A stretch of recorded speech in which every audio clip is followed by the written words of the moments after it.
Welcome to another episode of Pilots Say What, where we get to hear what pilots have to say. Today I'm sitting down with Katelyn. We've done some work together on some video stuff before, Mhm. so it'll be exciting to kind of talk to you for a little bit longer on this podcast.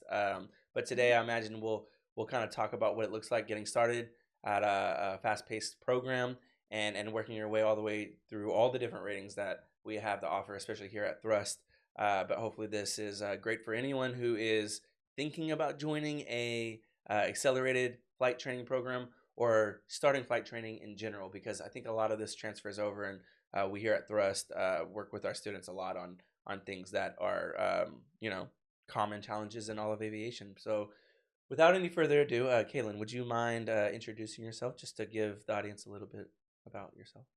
Yeah. Well, I'm Katelyn. Mm-hmm. I started Thrust back in March. I'm currently working on multi, so I've gotten my private license, instrument, commercial, CFI, and double I. I've had a great experience. Yeah, That's awesome. I didn't know that you started in March. You're moving kind of quickly, pretty no? fast. Yeah. Yeah, I mean, what we're in November now. Sorry, I Mhm. had to think about what month it was. Uh-huh. Uh, yeah, we haven't. It's been a while since I've heard someone say they've moved through so quickly. So I guess I'll have some Cool. questions about some of the Mhm. things you did to do that. Do you feel like you moved through it quickly? I feel like I moved through it pretty quickly. Okay. Yeah. Okay. I was just curious about that. Well, we're gonna jump into some of that stuff. But just to get a little bit more about you, Mhm. is there anything about you that you feel like helps people understand you, or at least makes you feel understood by other people?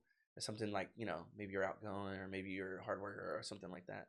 I'd say so. Yeah, I'd say Hmm. I'm pretty outgoing. I love Hmm. to meet people. The school's a great environment for that. There's always people there. Hmm. Um, and I'd say also hardworking. I mean, I've had a group of friends that we're just up at the school every day, all Hmm. day, every single day. Everyone there knows us.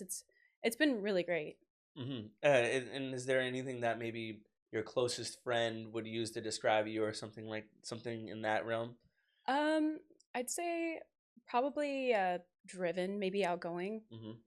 That's good. That's good. I asked that because I think people in flight training, there's like a group of characteristics they kind of Hmm. have, and I kind of trying to like figure out what those are. Hmm. And I don't think you can do flight training without being very driven. So Yeah, let's it's take a true. step even a little bit further back. Like, what made you? Did you have other options? What made you want to start flight training? I always wanted to fly. I had one of my really close friends. She got a private license, and Hmm. I always just thought like aviation was such a cool career path. You get to travel, Hmm. meet people, and then planes. Always fascinated with planes. Like, Yeah. just seems impossible that humans can fly, yet here we are doing it. Yeah, I actually think about it that way a lot because I think when I was a kid, you watch like cartoons and stuff, and Hmm. people fly, and I'm like, oh, that's so cool flying. Right? But I Yeah. mean, it's really not that far fetched when you're in Hmm. one of these planes, especially these smaller planes, Yeah. like something that's closer to like general aviation. Hmm. Like, wow, I'm like moving through the sky. I'm skipping Yeah. all the roads, all the Hmm. water. It's pretty cool. It is. Is what first taste of that did you get? When's the first time you were like, oh, I really want to fly, or this flying is really cool? I honestly every single time I went to like an airport, like as a kid growing up, Hmm. like I just see all the planes, and I was just so fascinated. You get to, go in the sky. You're going so fast. You get to see all these things, like Yeah. all these destinations in such a short amount of time. I Yeah. just thought like the idea of traveling would be so fascinating. And then Mhm. my first taste of aviation, I'd say probably my discovery flight. I had that like last summer. Mhm. Although at first I was pretty scared. Yeah. Um, but you get used to it, I'd Yeah. say. But yeah, I've loved it. It's been amazing. I I uh I want to know a little bit more about the discovery flight, because I think for a lot of people that's the turning point Uh-huh. that takes their interest into, like, maybe I don't know, Hmm. what turning it into action a little bit. Uh-huh. So like, did you do a discovery flight with Thrust or anywhere else? I actually did it somewhere else. I did it out of Denton. Mm-hmm. I went to a 61 for a while. I actually did the finish line here at Thrust. Oh, wow. Yeah, So you're like one of our first people, it sounds like. Yeah. yeah. I was the first finish line. I was kind of like an experiment. Okay, cool. Hmm. Cool. So you did it out of Denton, and Uh-huh. did you have to call someone? Like, can you, let's say that there's someone out there Hmm. who hasn't taken a discovery flight, and Uh-huh. maybe there's someone who's thinking about it. Hmm. What's the first step you took, and kind of what's the process of doing a discovery flight from when you called someone? How I did it was I was just looking at like airports like around my area. I found a school that like kind of fit looked like it fit my needs. Mm-hmm. Called, I asked if I could do a discovery flight. I showed up, we did a pre-flight, Mm-hmm. got in the plane, and we basically just went up and did a bunch of circles over Lake Ray Roberts. And did you get Nothing to crazy. like feel the controls? Did they Hmm. let you? Yeah. Yeah. And so, can you tell me a little bit about how that felt to kind of, because I don't know if you had been in the planes Hmm. like that very much, but yeah, can you tell me a little bit about taking the controls for the first time?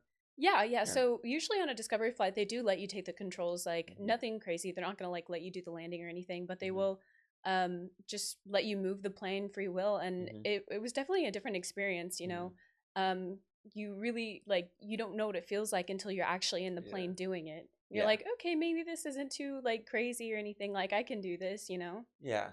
I think that bridged a lot of the gaps for me. I Hmm. mean, I'm not flying, I'm not a pilot, I'm not training really, but I'm talking to you guys every day. And I Hmm. remember when I had gone up in a plane, it was different afterwards when I had gone up again, but I got Hmm. to take control of some of like the yoke and the rudders just Hmm. a little bit because it bridges the gap between I'm like in the sky Uh-huh. and I'm flying Yeah. a little bit. Hmm. And I don't know, but it made things a lot more intriguing for me. Yeah. So, okay, great. So let's say, did you go to college or anything before? Or did you just jump straight into flight training?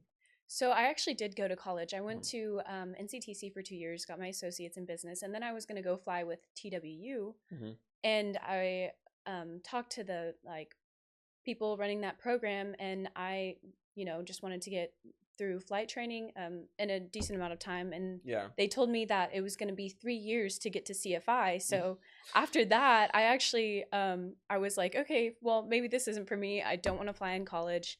And then that's whenever I came to Thrust. Mhm. And here, less than a year later, I'm pretty much done. So Yeah. I'm glad I went that route versus the college route.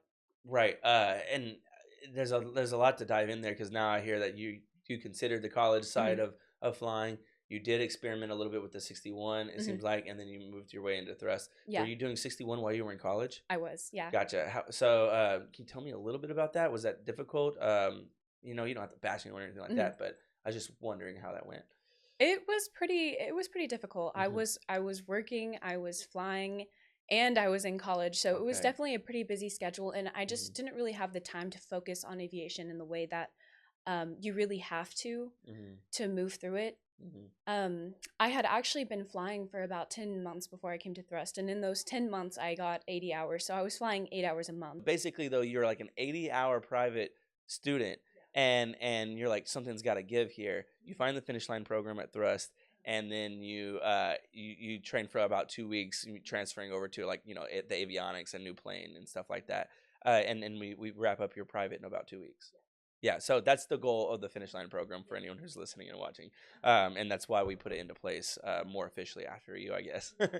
um, but to backtrack a little bit, you said you were also working, so you were doing training, working, and flying, and I want to dive in a little bit there because mentally you have to make a decision at some point that wait a second, I got to make a change, and that is a difficult position to be in, whether you're grown with a family or you're like a student trying to figure out what you're doing in your future. It's a lot of pressure. Uh, what was going on with you at that time? Were you stressed about this?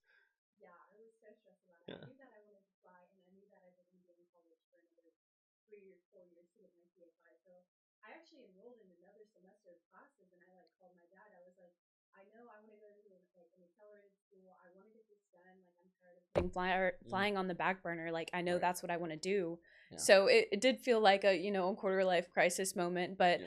I actually withdrew from that semester and just focused on flying, Yeah. and then ended up at Thrust just a month or two later. Okay, so you kind of realize though that why am I continuing in college when I kind of already know what I want, Yeah. right? And you Hmm. just kind of accept it maybe. Yeah. And so you talk to your dad and you started thrust flight. Hmm. Uh, I guess yeah, it all built up to one point and you just Hmm. made the decisions. Okay, so you make the decision to go to thrust flight. Uh-huh. What? How did you know about thrust flight? I actually had been looking at Thrust for a long time. I loved the concept of the school, how quick it was. The planes are amazing, as you know, the AC, Yeah. the avionics, everything. Those planes are amazing. But I had probably been looking at Thrust for like maybe a year, but whenever I first looked at it, I was in college and I Hmm. couldn't go to thrust and be in college. You have Hmm. to, give thrust your full time, Right. um, being an accelerated course. So I started, that's why I started flying at the 61.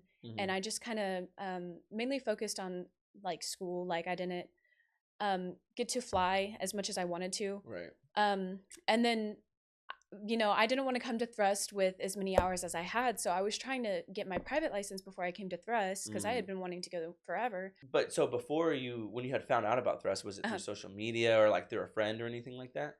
I found out through I did see it on social media, Hmm. and I found out through or about it through a few friends, and I also had seen like a thrust plane at my Okay. airport a few times, and I was just like so fascinated. It was such like a nice plane, and I heard so many good things about the school. Like my Hmm. instructor was always like, "Oh, that's the school with the AC plane." Like, That's funny. I didn't know. It sounds like it's just everyone already knew about it around yeah, you, and so you just picked up on it. yeah, That's good to know. hmm I'm doing a good job, I guess. yeah, Okay, so you start at Thrust. uh-huh. You withdraw from your semester, hmm and you have to probably quit a job that you're working. It sounds like, yeah, hmm and you quit your old school, and you just yeah, all attention from all those different places go to Thrust. yes, And so, what's it like on your first day?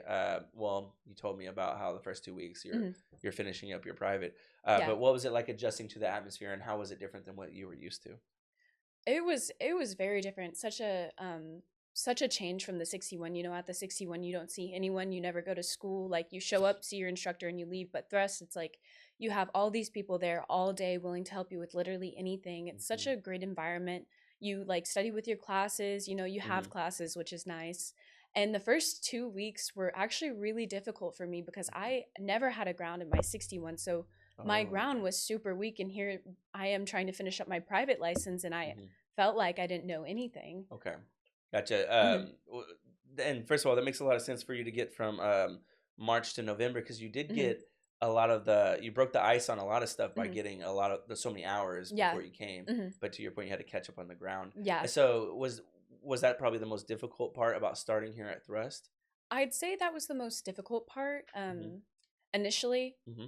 And definitely going from a six pack to the G1000 was a big change. I definitely Yeah, did have to do a few GPU sessions, yeah, which is also nice. You can plug in the GPU, play with the avionics, like if you're yeah. coming from a six pack and you're not used to the G1000. Right. Right. And I hear that about people, so I'm always Hmm curious about that transition, but I guess that helps. Yeah. Uh, and so moving forward into you're going in the instrument at this point, hmm but also in a whole new environment and Yeah. lifestyle and things like that. hmm Um, what are some further challenges you kind of like felt like you came across? Did you kind of breeze through instrument? Did you kind of hit more challenges later on? For instrument, I'd say the main challenge was like just learning the G1000 still. I was still like Okay. transitioning to that. Hmm. And instrument is so much instruments, and these Yeah. instruments I wasn't super familiar with. So Right. Okay. the most difficult part of instrument, of course, like the ground is very difficult, especially initially. It's like a different language of aviation. Yeah. It's completely different from VFR. And then Yeah. learning autopilot in the G1000 and how to fly these approaches. But Yeah. I think I still breeze through it pretty decently. You just Hmm. have to, put in the time, study, get a few GPU sessions, and Hmm. pretty pretty much that's it. Yeah. So it sounds like you decided to start college because Uh-huh. you didn't. That's what you had imagined doing, and Yeah. you wanted to get your degree and you wanted to fly, but you hmm also kind of had to work. Yeah. And so but that turned out to go a little different than you planned. Yeah. Can you tell me a little bit about what your plan was going into college versus hmm how it ended up feeling? Yeah, Yeah. okay. So yeah, I guess I just went to college because I wasn't really sure how to go about flight training. Like I had always wanted to do it, but I wasn't really sure how to do it. Okay. And I did kind of want to go to college and fly that route Yeah. until I kind of knew like how long it can Okay. take, and like the like difficulties with college aviation, how you're grounded for so long, and Hmm. just it's such a slow progress, and I wanted to finish faster than that. Yeah. Um but I guess I just went to college because that's kind of just the way I thought you had to do it, if that makes Right. sense. Because when you start aviation, it's kind of like a whole new world, Yeah. right? Uh-huh. And you kind of get into the training and you learn a lot about flying, hmm but you start thinking about your career at some point too. hmm and I guess I'm wondering if there's any moment to where it started to feel more real, like this is what I do, Hmm. or maybe like I can see a little bit more into the future about where I want to go. Yeah. Is there any moments like that to where you really started to feel like you're in aviation? Yeah, I'd say instrument really is where you start to feel like you're a real pilot because Hmm. that's what the airliners do. That's Hmm. kind of like the light bulb moment of like, this is what I'm going to be doing for the rest of my life. This Hmm. is how I'm going to fly in the airlines. And Hmm. then whenever I became a CFI, Hmm. that was also when that became really real because I was like, okay, now I'm about to start teaching other people. I'm about to, you know, um, basically, I'm trying to think of a word, like Hmm. now I'm the one teaching. Now I'm going to bring so many more people into aviation. Like Right. it just feels crazy. Like from there, you get all of your hours and that's the point where you're actually going to go to the airline. So I was like, Yeah. okay, this is real. There's no going back. Hmm. Hmm. I think that it's always interesting. People say that a lot about the CFI rating Hmm. is that things begin to feel even more real. Like there's always an evolution with Yeah. every rating, right? You're like, Hmm. wow, I'm more of a pilot than I was before, Yeah. or something. Uh, but something about teaching other people Hmm. or thinking that you're going to teach other people Yeah. has an effect on you. Hmm. What is that like? Do you think that the sense of like connecting with other people over aviation does a lot? Yeah. I'd Yeah. say so. Yeah. So here, do you have study groups, and Hmm. did you meet friends here that you study with? You said you're in housing. Yes. Like, what's it like being around a bunch of people doing the same thing? It's Yeah. great. It keeps you motivated. Hmm. For sure. I do have a lot of study groups. I Hmm. have kind of have like a little original group that I've stayed with since I've gotten there. Hmm. And we branch out. We study with as many people as we can. We try to tutor as much as we can, Right. and just stay like immersed in the environment. Hmm. Yeah. So with those people, like you said, they kind of stuck. You kind of stuck with them. Hmm. Are any of them kind of moving along at the same pace as you, to where you get to study on the same things pretty consistently? A few of us, A few yeah. of you, Uh okay. huh. Because I know everyone has their own pace Hmm. regardless. So I guess what I would like to know is what are some of the studying things y'all do to kind of go over Hmm. stuff together? Have y'all developed some of your favorite study methods?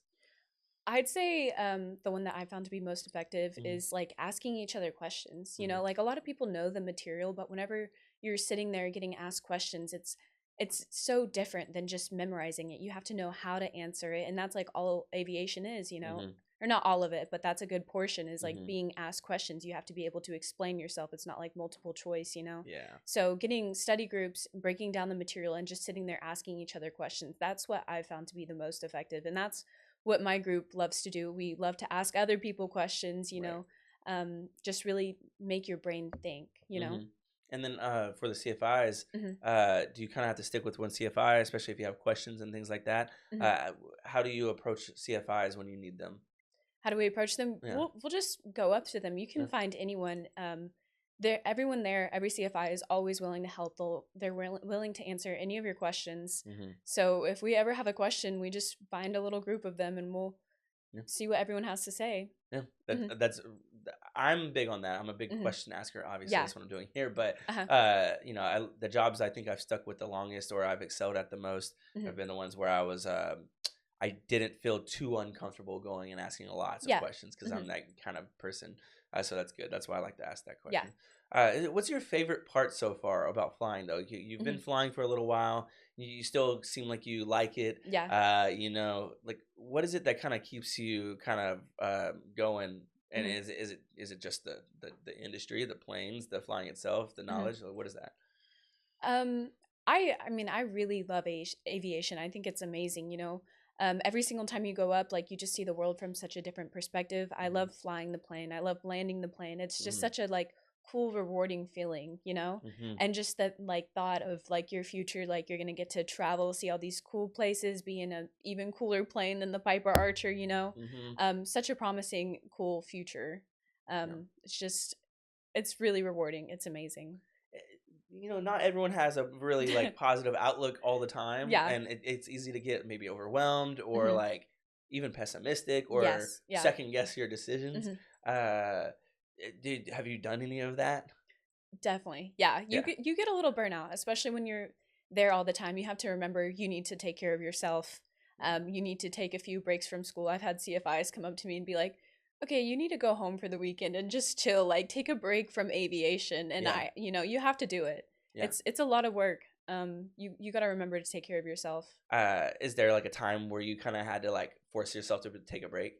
Yes, there Yeah. definitely has been a time. I'd say CFI, I did have to give myself a break. There's so many FOIs, and CFI was one of the more challenging readings for me, just because you're switching to the right seat. You have this whole question bank of knowledge you have to learn, and Yeah. you kind of exhaust yourself. I did have to Hmm. take like a step back, go Hmm. home for a few days, and just chill. Stop thinking about the FOIs and Hmm. stop thinking about the stage check I failed. Yeah. I feel like have you ever had a stressful dream about flying A stressful dream about flying. or about studying or any of it, aviation? Yes, I'd say like my most stressful dream is um having a dream that I'm late to a flight or something. Like whenever you're sleeping and you have Hmm. like an early flight and you like I have a dream I wake up past my flight and I'm late. That's my biggest stress is being Yeah. late. And I feel like that's how you know it's time to like relax and take a little Yeah. bit of a break. Okay, because Mhm. I wonder that I've had several different jobs where like I remember I used to serve, and Mhm. I think one night I dreamed about I just couldn't get a table at ranch, and I couldn't do it. I just couldn't Uh-huh. get it to him. Like I was so overwhelmed by everything else, I just couldn't prioritize getting them a ranch. And I woke up thinking like I can't believe I didn't get them a ranch. Mhm. And after that, I was like, I need to relax. I need to take Yeah. some time off. Uh-huh. Irrelevant, but so in CFI, you stress a little bit maybe over some of those things Mhm. that you're kind of like needing to study so much so that Mhm. you need to take a break. Yeah. Um, what are some of the because in aviation, there's a lot Mhm. of different things you actually have to learn. Obviously, Yes. like and Yeah. you have to learn a lot about the weather and Mhm. mechanical things Mhm. and even in the industry and stuff like that and how to teach people. Yes. What's an area of study that was kind of like really new to you that you had to focus a little more on? I would say systems. Hmm. Especially like some people come in to aviation and they know about like, how their cars work and they know what like a carburetor is or like fuel injection is and like I had no idea, Yeah, as of like not to say a girl, but I didn't know anything about anything systems wise. So yeah, that I was definitely understand. something I had to focus on. Hmm. And a lot of guys do get put in situations where they need to learn those things. And Yeah. so let me ask you a little bit more about that. I mean, do you feel a little more comfortable with systems at this point? Yeah, I'd say so. Yeah. I've had a lot of help with like the maintenance side too. Like they let us go over and they kind of like show us around the engine, tell us how it works, tell us the parts of it. So Mm-hmm. that's been super helpful to kind of Yeah. like see it and understand it. Yeah. So what's out of the different areas of study, including systems or maybe some of the other options? Hmm. Um, what's something that you've enjoyed kind of learning more about? Something I've enjoyed, I would say weather. I really love Hmm. weather and aerodynamics. Hmm. Those would be my two favorite areas of study. Yeah. What is it? Have you kind of like come to understand what it is that you like so much about it, or why it's so interesting to you? Weather, I don't know. I think it's cool to be able to like look at like a prog chart and be like and know what the weather's going to be like the next few days. I feel like a Hmm. meteorologist, Yeah. I feel like that's pretty cool. Hmm. And then aerodynamics, it's just I think it's very neat how the plane actually flies. Hmm. Um, yeah. Yeah. So it seems like you've kind of like even including the systems at this Hmm. point, you have a better understanding of what is actually going on, like Yeah. what pushes the plane, how the Hmm. plane interacts with the air, and how Yeah. the weather affects the air. Hmm. I'm sure like kind of getting that full picture is Hmm. kind of an interesting thing. It's kind of like a Yeah. story. Yeah. um, I didn't think about it that way until you said it, I guess. Uh-huh. You're moving into your multi now. Hmm. Uh, do you have the opportunity to apply as a CFI now since you have that rating, or are you kind of waiting a little bit to do that? Hmm. What's your plan next, I guess? So I believe you have to finish multi before you're able to apply to thrust, just Hmm. to you have the whole course finished. Hmm. And after that, I plan to apply to thrust. I would really love to work for thrust. It's an amazing school. Right. The instructors all really seem to enjoy their job, Hmm. and you get to fly the nicest Piper Archer in Texas, so Yeah. that's cool. Yeah. And so after you kind of get to a position where you can Hmm. build your hours and things like Yeah. that, are you considering what kind of career path are you considering? Is it mostly the airlines? I would really love a 135, like a charter operation, Hmm. to kind of like, get some variation in like the airports you're going to go, get to Hmm. fly like a cool little jet. I feel like that would be pretty neat. Hmm. Maybe long term, though, I would like to go to the airlines. I'd like to do like cross Atlantic flights, Yeah. just because, those pilots aren't flying very much, but they're making pretty good money. So Yeah. it's definitely a good career path. Absolutely. And that's what a lot of people seem to be excited about. So, and I think to me, just from talking to different students and pilots on the podcast, Mhm. it seems like a 135 option sounds like a really fun Mhm. stepping stone Yeah. option or a transitional thing Mhm. to do and experience and to gain Yeah. the experience in a jet or, Uh-huh. some sort of multi-engine Yeah. plane. Mhm. So, and speaking of the plane side of things, Mhm. you do sound like you're pretty intrigued by different planes. Have Mhm. you flown any other planes, or are you excited to try out any other certain kinds of planes? I have not flown a lot of other planes. I Mhm. flew the Beechcraft Sundowner in my 61 school, and then the Okay. Piper Archer, Hmm. and soon I'll be flying the Multi. So not like a ton of variation of the planes Hmm. I've been flying, but I am excited to fly Hmm. different planes. Gotcha. I Mhm. think I'm going to be going down that rabbit hole soon on YouTube, probably. Yeah. What kind of planes are there? Yeah. So, are you familiar with the different jets that are at different airlines and things like that? And do you have any, preferences there? I'm not so Yeah. familiar, and I hear like the both sides of why the Airbus is better and why Yeah. the um Boeing is better. So Yeah. I guess I just have to see it to understand it. Yeah, that's kind of how I am too. This Hmm. is, if you're not super, you're interested in what the career path's going to look like, so Hmm. you'll figure it out as you go Yeah. anyway. So, Hmm. uh, but I always like to ask people that because they tell me things I don't Yeah. know. So if you move into the airlines, or even if you do a Part 135 Uh-huh. kind of operation, do you plan on staying in Dallas? Do you think you're going to end up staying somewhere else? I would like to stay in Dallas. I Okay. really love North Texas. Uh huh. I love to travel. I love to see places, but nowhere else really feels like home quite like Dallas does, you Yeah. know? Yeah, and I like Dallas too, so that Hmm. makes sense. Zooming out a little bit, Hmm. you've made your way through the program. You've Hmm. already kind of tried out different options, considered different options in terms of Uh-huh. training. Um, it's a big decision to start, regardless of where you're starting from. Hmm. And money's a big factor of that too. And Hmm. some people do have a little bit of family help, and some people don't. I'm Uh-huh. curious about what role the financial side of it played in your decision Hmm. and starting flight training. So Hmm. there's the cost, but there's also the rewards on the end. Yeah. Kind of like, what did you think about all of that before making the decision to become a pilot? It's definitely a little overwhelming, Hmm. especially, Sally Mae interest loans, like Yeah. um definitely a little stressful. I knew like eventually, always the Hmm. benefits gonna outweigh the cost. Meantime, it's a little bit stressful. Hmm. Um yeah, but I mean, I knew what I was gonna do. I knew it was what I wanted to do, so I knew it was gonna be worth the cost. And Hmm. there's nothing quite like aviation. I'd rather have a little loan to pay off than, I mean, I guess a big loan to pay off than spend the rest of my life in a career field that I don't want to be in. Right. And I think, no matter where you are and how Hmm. difficult it is to make that decision, that Hmm. just is true regardless. Yeah. Um, Yeah, I mean, I've seen it. I've talked to. I mean, we're over 80 episodes in now, or something Hmm. like that, and I mean, everyone, no matter where they started from, whether they have a family, Hmm. like kids or not, or Yeah. whether they're like young and doing it on their own, or whatever it might be, Uh-huh. it's the same thing that everyone says they'd rather do it anyways. So, Yeah. um, do you have any concerns about the career and things that like you think, and I know Hmm. this isn't to deter anyone, but people would relate to this. Do you have any Yeah. concerns about how it might go, like that you hear Hmm. people talk about? Yeah, Yeah, definitely. There's always something that could go wrong, and right, hopefully it doesn't. right. Especially like, the airlines aren't hiring as much right now, so Mm-hmm, CFI jobs are a little bit harder to come across right mm-hmm, now.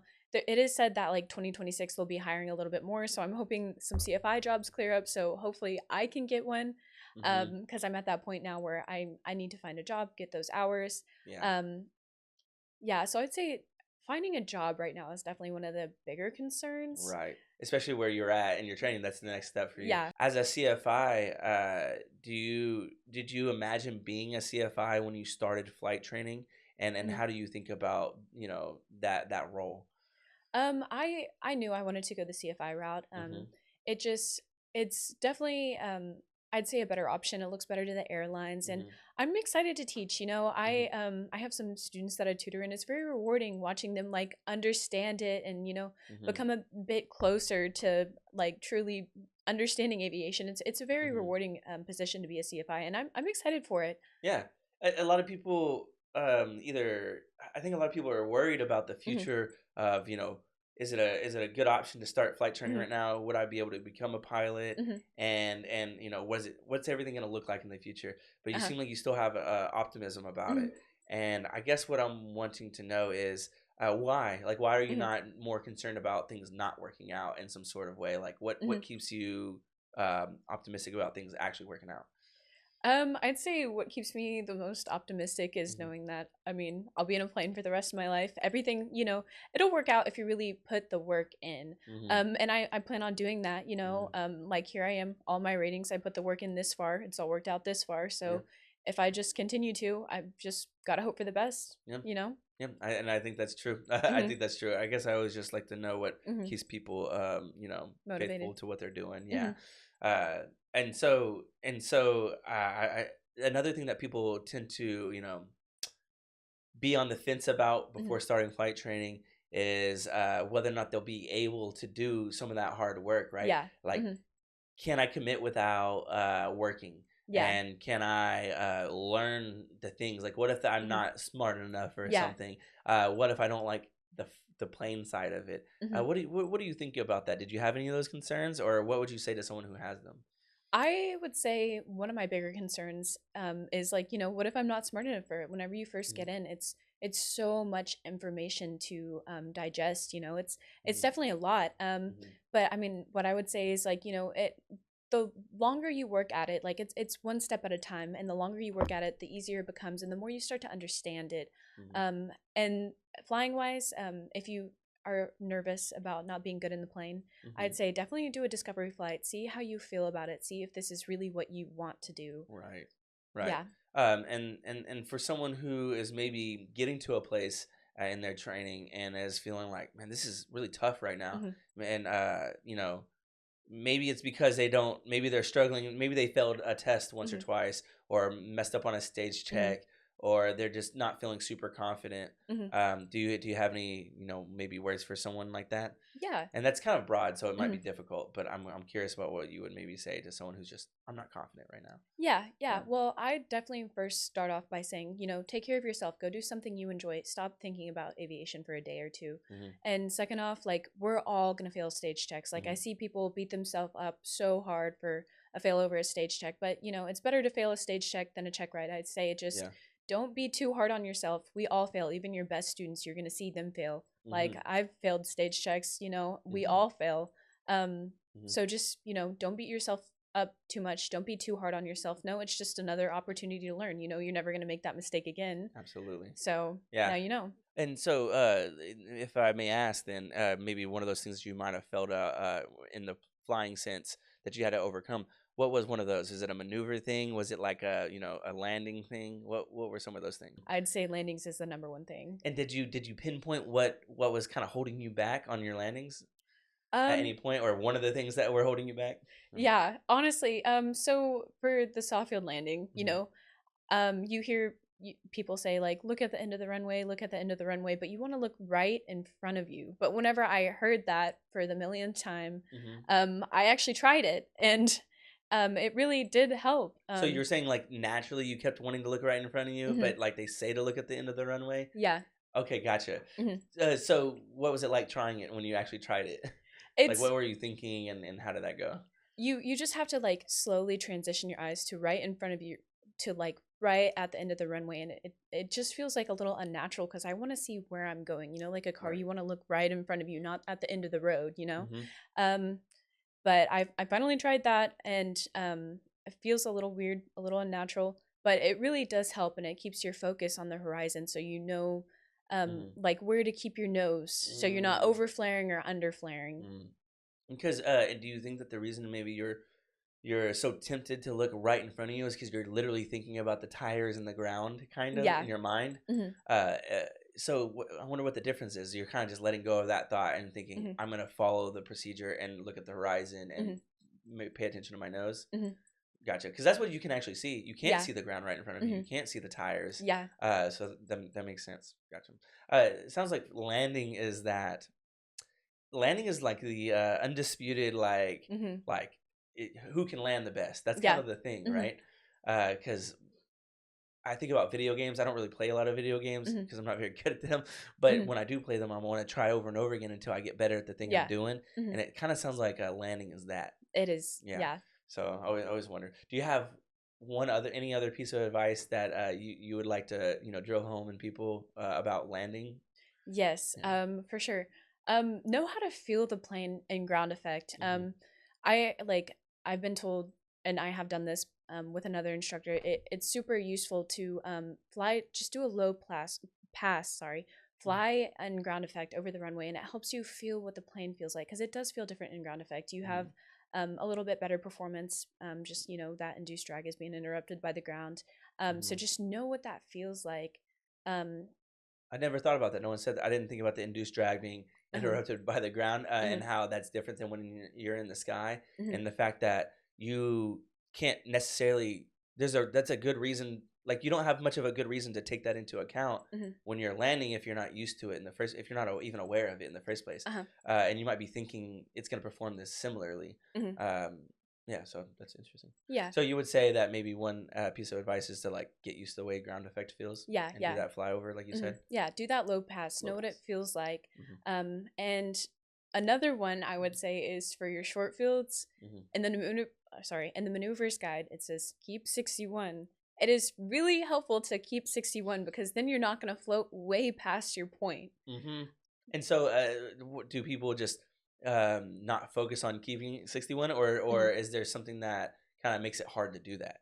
So you pitch for airspeed, um, and use power for altitude, and most people want to do that backwards. Mm, Because whenever you're flying at 61, you're on the back side of the power curve. So okay. I would say keep 61. You need to keep your pitch up, and most people want to push their nose down to lose that altitude, and you're gonna gain all that airspeed. So that's why most people don't actually keep it in 61. And Mhm, whenever you're going across the threshold at like 70 versus 61, you're gonna float for so much longer, and you're always gonna go past your point mm. for the short field. So, my biggest advice: pitch for airspeed, power for altitude, and keep that 61. Even That's though good. it feels scary, unnatural, that's what you need to do for the short field. Yeah, and you feel like, if you were to go up in the plane and you kind of like think about those three checkpoints in your Hmm. head, or those three what's the word, principles in your head, Uh-huh. uh you think even if it felt weird, but you kind of went against the way that if you went against that weird feeling and Hmm. you did those anyways, you would have faith that that's gonna help you. Yeah. Okay, good. Hmm. I asked it that way because human instinct is really strong, Yeah. and you have to Hmm. retrain it sometimes. Hmm. And I'm thinking about people who are listening, and maybe they're like, what? Like, I guess so. Yeah, like that Hmm. makes sense. It sounds easier said than done. Yeah. But do it anyways, I guess. Get Hmm. there and figure it out. But okay, Yeah. cool. Thank you for that. I like to get a little bit of that stuff in there for Yeah. people.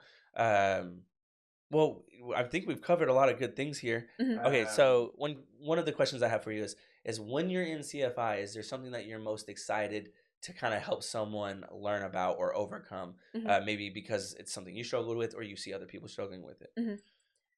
I would say what am I most excited to help with? I'd Hmm. say landings. Yeah. Landings, they're gonna be the most rewarding but the most painful maneuver of Hmm. anything. So I'm Hmm. excited to teach those. I'm excited to teach everything, really. I'm excited to be a CFI. Hmm. It's so rewarding. Yeah.